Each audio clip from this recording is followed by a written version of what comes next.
ఇప్పుడే జీ5 app download చేయండి. చూడండి మీ ఫేవరెట్ టీవీ షోస్ ఎప్పుడైనా ఎక్కడైనా. ఈ పెళ్లి రోజు మహాలక్ష్మి అత్తయ్యకి ఒక పీడకలగా గుర్తుండిపోవాలి. నిన్న నువ్వు చెప్పావని వచ్చాను కానీ ఇప్పుడు ఆలోచిస్తుంటే ఇదంతా అవసరమా అనిపిస్తోంది సీత. అవసరమే అత్తమ్మా. పోనీలే అని మనం క్షమించే కొద్దీ మన మంచితనాన్ని అలుసుగా తీసుకుని మహాలక్ష్మి ఇంకా ఇంకా రెచ్చిపోతుంది. ఇంట్లో ఎవరి ఫంక్షను మనస్ఫూర్తిగా చేసుకోనివ్వదు. తన పెళ్లి రోజు మాత్రం గ్రాండ్గా జరగాలంట. చెప్పాను కదా మహాలక్ష్మి తన గురించి తప్ప పక్కవాడి గురించి ఆలోచించదని. ఈ రోజు కూడా ఆవిడ తన గురించి ఆలోచించాలత్తమ్మా. తనలోని భయాన్ని రెట్టింపు చేయాలి. రామ్ మామకు నాకు పెళ్ళైన కొత్తలో రిసెప్షన్ జరిపించి నన్ను పిచ్చిదాన్ని చేసింది.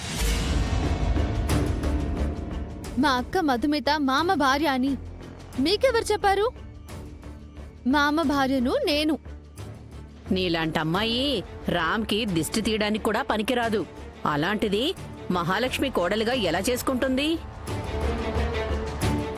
ఈ రోజు మహాలక్ష్మికి ఆ సీన్ రిపీట్ అవ్వాలి. అందరి ముందు తన పరువు పోవాలి. మళ్ళీ పెళ్లి రోజనే మాట ఎత్తకుండా చేయాలి. అలాగే సీత, నీ బాధ నాకు అర్థమైంది. నువ్వు రామ్తో ఆనందంగా గడపాల్సిన ప్రతి సందర్భాన్ని మహాలక్ష్మి నరకం చేసింది కదా. ఈ పెళ్లి రోజు తనకంతకంటే ఎక్కువ టార్చర్ చూపిద్దాం. పద.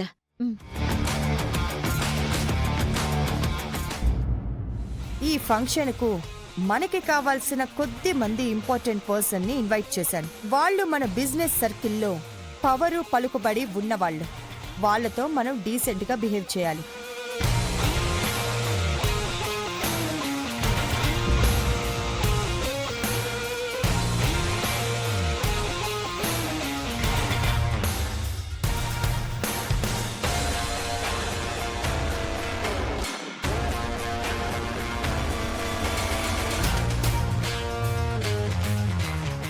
రా సీత.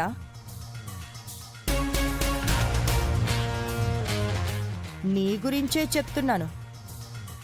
నువ్వు ఎప్పుడు ఎలా బిహేవ్ చేస్తావో తెలీదు. రిసెప్షన్ రోజు ప్రవర్తించినట్టే ఈ రోజు కూడా ప్రవర్తిస్తే మన పరువు పోతుంది. అప్పుడంటే ఏదో తంటాలు పడి మేనేజ్ చేశాం.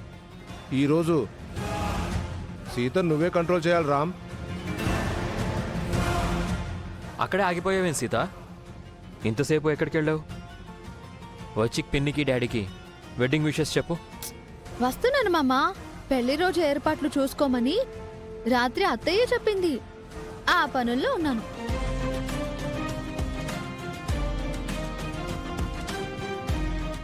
సాంబన్నా, అది అక్కడెందుకు పెట్టావు? ఫంక్షన్కి వచ్చే అతిథులు చూస్తే బాగోదు. ఇటు తీసుకురా. తెస్తున్నా సీతమ్మా.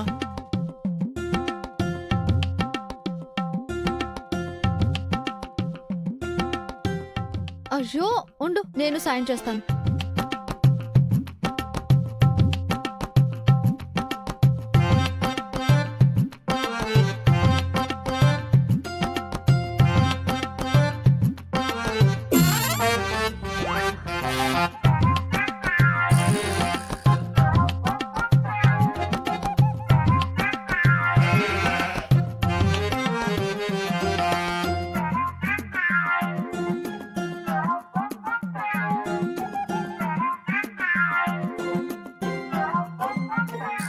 ఇక్కడికి రా.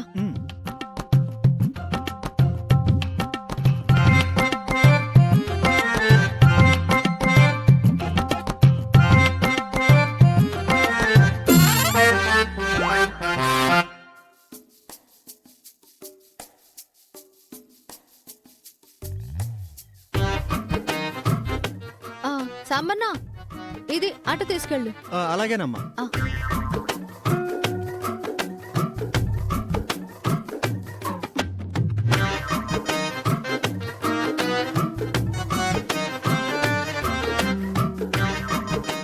మీరు లోపలికి వెళ్ళండి అత్తమ్మా.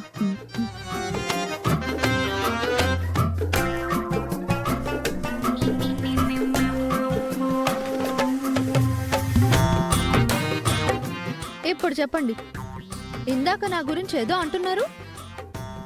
ఈరోజు మీ మామయ్య అత్తయ్య హ్యాపీగా వెడ్డింగ్ డే జరుపుకుంటున్నారు.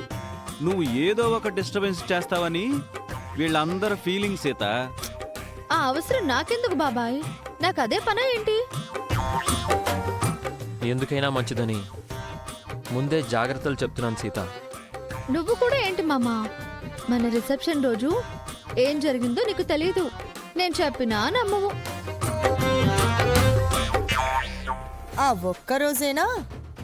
ఆ తర్వాత నువ్వు చాలా సార్లు వింతగా ప్రవర్తించావు. అంతెందుకు, ఈరోజు మేమందరము ఒకే మాట మీద ఉంటే నువ్వు ఇంకో వైపు ఉన్నావు. అంటే నేను విద్యాదేవి టీచర్ వైపు ఉండడమేనా? అదే నీతో మాకొచ్చిన ప్రాబ్లం. ఇందులో ప్రాబ్లం ఏముంది? విద్యాదేవి టీచరు సుమతి అత్తమ్మ ఒకరే అని నేను నమ్ముతున్నాను, మీరు నమ్మలేదు. ఎవరి నమ్మకం వారిది. నేను అంతవరకే ఉంటాను, కానీ మహాలక్ష్మి అత్తయ్య సుమతి అత్తమ్మకు మధ్యలో గొడవతో నాకేంటి? నువ్వు ఆ మాట మీదే ఉంటే బెటర్ సీత. గెస్ట్లు వచ్చాక అనవసరంగా ఎలాంటి సీను క్రియేట్ చేయకు. గెస్ట్లు అంటున్నారు? ఎవరెవరు వస్తున్నారు మావయ్య? చాలా పెద్ద పెద్ద వాళ్ళు వస్తారు. ఈ సిటీలో top most industrialist business persons వస్తారు. మరి అంత పెద్దవాళ్ళు వస్తున్నప్పుడు మీరు మరి ఇంత సింపుల్ గా ఉన్నారేంటత్తయ్య? సింపుల్ గా ఏంటి సీత, మహా బానే ఉందిగా.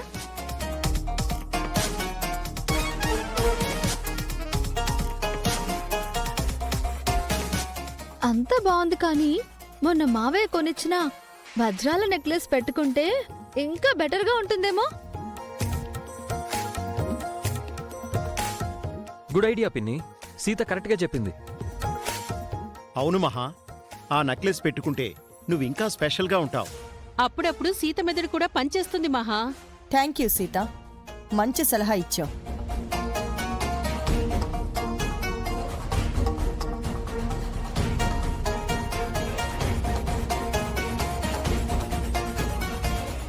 నాకు ఎక్కడో డౌట్ కొడుతుంది. మహాకి ఈరోజు మూడినట్టుంది.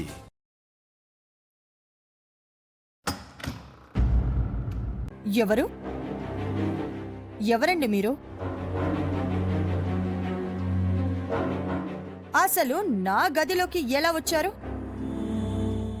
అడుగుతుంటే మాట్లాడరే.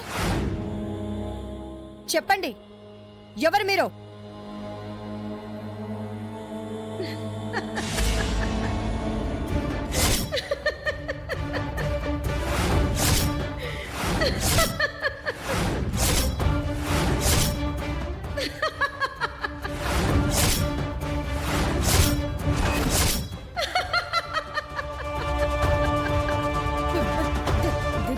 దెయ్యం!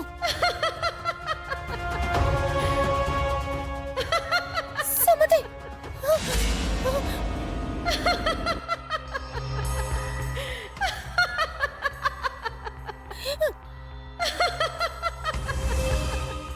జీ5 యాప్ డౌన్లోడ్ చేసి అన్ని ఎపిసోడ్స్ పూర్తి ఉచితంగా చూడండి.